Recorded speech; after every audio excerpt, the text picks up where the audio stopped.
Hey, handsome. Hi, handsome little boy. Can I sit here with you? Oh, sitting on your tail. Oh, there we go. Hey guys, in this video I wanted to share with you my favorite beauty products from 2016. I hope this isn't too late. I figured it would be good if I could at least get it up before the end of January. I actually forgot all about this until a couple of you have been Snapchatting me and asking me to do this. So it was actually quite easy to pick out the products because I feel like these were just the stars of my favorite products that were just on repeat. Some new discoveries, some oldies but goodies, and some of these I didn't discover until towards the end of the year, but I still think they're worth a mention because they will continue to be staples for 2017. Talk about my favorite shampoo and conditioner, and I think this will just be forever. There's just something about this that makes my hair incredibly soft and moisturized. A little bit goes a long way. I should probably tell you what it is. It's by Alterna. They're Caviar Anti-Aging Replenishing Moisture Shampoo and Conditioner. I picked up a set from Dermstore, and I also picked up a set from Sephora back when they had their sale. I just never want to be without this. It just makes such a difference in my hair. If there's one thing I really can't stand about shampoos, especially shampoos that are free of sulfates, which I look for, it's when you have to use like an entire handful of shampoo just to get some suds and some bubbles, and that's just not the case with this. I need like the littlest amount, and as soon as it hits my hair mixed with the water, I get full-on suds. And this is sulfate-free, paraben-free. It's free of synthetic color. Always ask me what I'm using on my hair. It's always that. Shampoo and conditioner gives my hair life. I just love it so much. Speaking of hair, this was something that I repurchased in 2016 and remains one of the best dry shampoos that I've tried. It's by the Elizabeth & James Nirvana. I get it in the black. I just preferred this scent over the white, but I love this. I use it religiously. That's why I've had to repurchase a couple bottles. I even keep a little travel size with me at all times. Not with me, but in my bathroom when I do travel. And it's just great. It does spray on as a white powder, but it blends in seamlessly. It gives me the volume, and I've said it before about this. It actually, I think, looks better the second day. So sometimes I'll even spray it at my hair the night before. I'll sleep on it, and the day after, it looks like I just freshly washed my hair. It's crazy. And of course, it smells awesome. The PMD, this was something that I really relied on this year to clear up a lot of the scars that I had on my face. I did a whole video on this. I'll link it below. Dan's been using it too on his skin, and I just don't ever want to be without this, especially now that I'm pregnant and I really have to be careful about what I'm putting on my skin and what's in the skincare I'm using. I like this because it's natural. Like, you're not using any products with it. It's just a really good tool to exfoliate that dead skin, get rid of your scars and hyperpigmentation without putting anything on your skin. So I love this. I use it once a week. It's like my ritual on Sunday nights, and it's been really great for my skin. I have been using and trying a lot of face masks, but this one definitely stood out to me. I think last year it was the Glam Glow, which I still really love. I still think is one of the best face masks I've tried, but this was one that I discovered in 2016 and continue to use. I actually just used it again last night. It's by Fresh. It's their Umbrian Clay Purifying Mask. I was also using the toner for a long time. I finished it up, but even the toner was really good. This is just a really good mask if you need to clean your pores, cleanse your skin. Even use it as a spot treatment. I do that sometimes, like as a mud mask spot treatment on a few spots on my face, but it's really good. It doesn't leave your skin really dried out after you rinse it off. In fact, it actually does the opposite. I feel like my skin looks moisturized and glowy, like almost supple when I rinse it off. It's quite a large jar. It's gonna last you a long time. I feel like I should be done with this by the amount of times I've used it. I got about halfway to go, and it's thick and creamy, and I just really love it. It's a good little treatment to follow up. I do that on Sundays after I do my PMD because sometimes that could tend to make your skin feel dry afterwards, so that's nice to just kind of put the moisture back in. Just noticing I don't have that much makeup. It's more skincare, which I guess is okay. This is an old product I've had in my collection but have been using a lot, and this is the Josie Maran Nirvana Hydrating Treatment Mist. And I love this for a lot of different things. I love this to dampen my brushes when I'm mixing or blending my foundation or my beauty blender. I love it to refresh my skin at the end of the night. If my skin's kind of feeling dry, before I put on my moisturizer, I'll give my skin like a good quench with this, and then I'll put my moisturizers and serums on. Sometimes in the morning, especially before I go to the gym, I don't do my full-on morning skincare routine, but my skin just kind of feels like dull. I'll spray this and then put some SPF on after I cleanse it. I don't really use this to set my makeup, just a really nice mist. Another thing that I've been using this for is underneath my arms. I think with this pregnancy, something's going on under there. At first I thought it was just razor burn, but I've had actually my dermatologist look at it, and I forget what he said it was called something, but he said probably caused by the hormones in pregnancy. And so he just has me using basically like hydrocortisone cream, and this has been really soothing under my arms because I get into these itch fits where I just want to like scrape off my armpit. I had to plug my light in. I felt like it was getting really dark in here. So sticking with the last, I guess, of my skincare, in 2016 I I don't want to say discovered, but I dove in a little bit deeper to the Kate Somerville brand, and I was always a huge fan of her Exfoliate, which if there's one product I really miss using since being pregnant, it's her Exfoliate treatment, because I just have seen such great results with that. But I have actually been buying quite a lot of her products.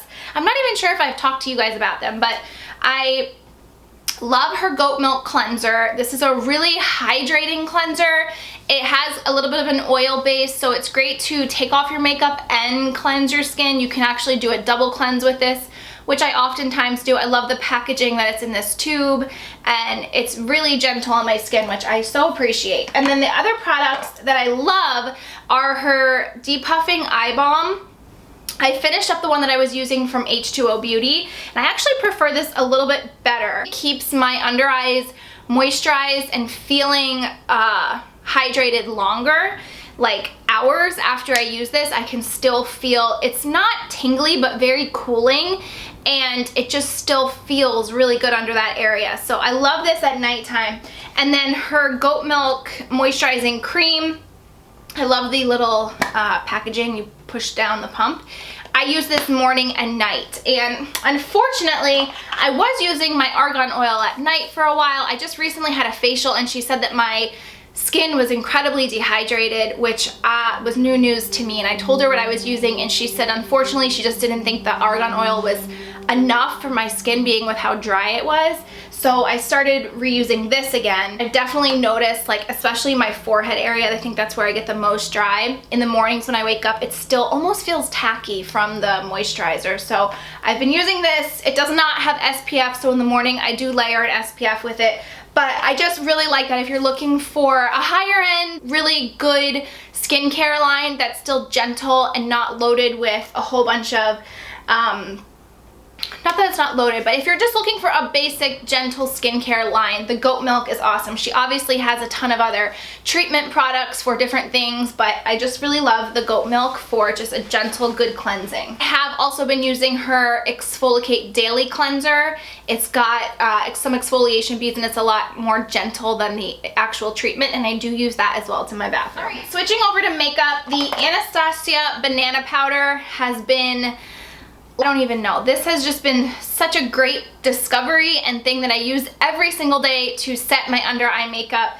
It keeps it from creasing, it keeps it really bright looking under there. It's the perfect yellow shade, and I love that I can just buy it individually. I didn't need to buy it in a palette. A lot of the palettes have these shades, but I didn't want to have to buy a whole palette. It's a very fine powder. It doesn't cake or crease, and like I said, and why I love the goat milk balm, it's very dry under there. So I love a good sheer powder that's not gonna make me look very old under there. New lash, I definitely talked to you guys about this. It is like a windstorm outside. There is stuff blowing everywhere. I talked to you guys about this. I did experiment a little bit with lash extensions in 2016, which I don't regret. I'm glad that I did.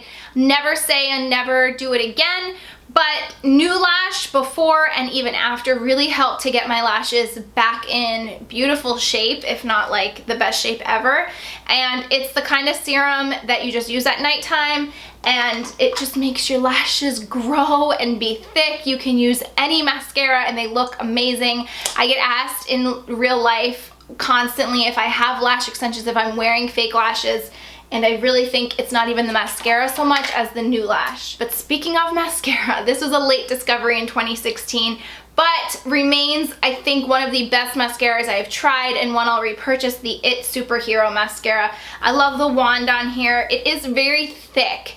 It could tend to give you the tarantula looking lashes if you don't wipe off some of the product, or maybe let a little bit of air get in to just like, not dry it up, but thicken it a little bit, because the first time I used this, I was like, whoa, it came out really dark and it kind of came out a little clumpy, but as time went on, it just became perfect, and I absolutely love this, especially mixed with New Lash. It just gives your eyelashes like ridiculousness. The foundation is not going to be a surprise to you. This is one that I love. I don't know if I really recently discovered it in 2016 or just used the crap out of it. This is the Estee Lauder Double Wear, and enough said, right? I've talked about this so much. I love it. It's just such a beautiful full coverage, but doesn't look like full coverage, lasts all day foundation. I love how it makes my skin look. It's phenomenal. And then really, I think the only 3 blushes that I used, it actually makes me want to like clear out my blush collection, because I feel like these were really the only 3 that I used this entire year. They were Charlotte Tilbury's Sex on Fire, and It Cosmetics, the CC Radiant in Je ne sais quoi, just like a beautiful natural flush.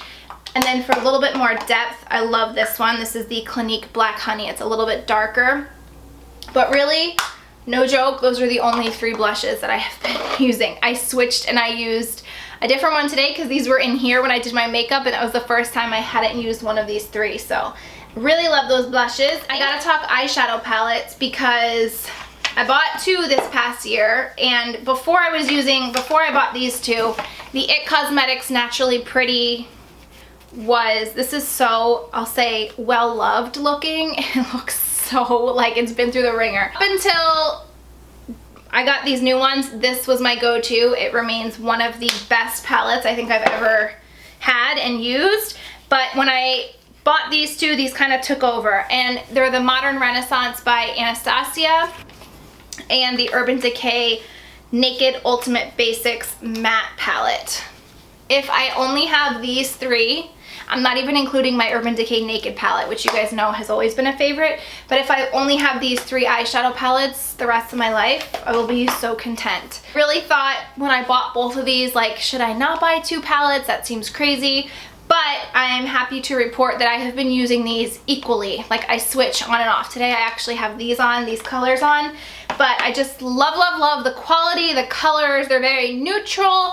But even with the Anastasia one, it has some brighter colors that I do use as blush. You can even use as lip products, like lip stains. But they're just really good quality shadows that I love for every day, especially when you don't want to use a lot or do a lot on for your eyeshadow. They're just really great, like sweep and go, put a darker, you know, dimensional color in the crease, and you're set. And the last product that I have to share with you is the LC Organics Massage and Body Oil. I can't even tell you what number bottle this is for me. This is in Uplifting. She has it in a few different fragrances, but I love it. I have actually one in the bathroom that I use after my body moisturizer when I get out of the shower, on my legs, my belly, and my butt, and my arms.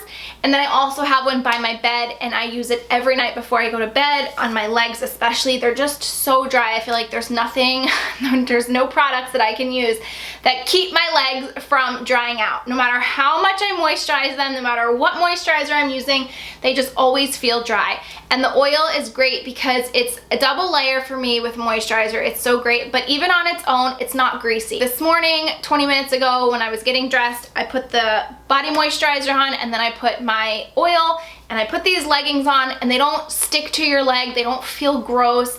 It absorbs so nicely and it's not greasy, but it leaves your skin feeling hydrated and supple. So I love that stuff so much, and especially on my belly. I just want to avoid stretch marks. I didn't have them with Addie, so I don't think I'll have them this time around, but the more I can do to keep my belly hydrated, especially too, I remember I haven't gotten there yet, but with Addie, I was really itchy on my belly, so it's important for me to keep my belly really hydrated too. So those were all of my standouts from 2016. I hope you guys enjoyed this. I'm sure none of them really came as a surprise to you. I hope to continue to love using these in 2017, hopefully have some new discoveries.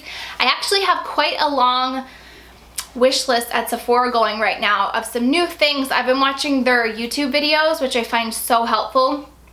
And I've seen some products that I'm like dying to get my hands on, so I'm sure you'll be seeing a Sephora haul from me. So you can look forward to that. I feel like I don't do those as often as I did in the past, which I guess is a good thing. It just means that I'm really enjoying the products that I have. So thank you guys so much for being here. I hope you enjoyed watching, and I will see you in my next video. Bye! Just stuff away. I don't always fill them because I just want to make sure I have enough for each one, so